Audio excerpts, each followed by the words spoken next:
duo qilamiz. Mana shu yosh yigitlarimiz bugun mana shu Toyib shahrida ikki davlat o'rtasida, ya'ni oxirgi o'yin ekan, final o'yini. İnşallah Parvardigor yigitlarimizga kuch-quvvat bersin. O'zbekistonimizni bayrog'ini yuqorilarga ko'tarib yursin. Va sallallohu ta'ala va sallama ala khayri xalqihi Muhammad va ala alihi va ashabihi ajma'in bi rahmatika ya arhamar rahimin.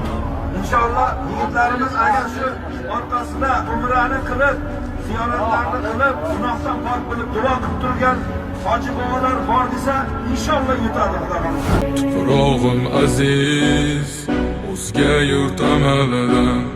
Tuprog'im aziz, ayirma yurt jamolidan. Tarixim buyuk, Allohim o'zingga ming shukr, din islom.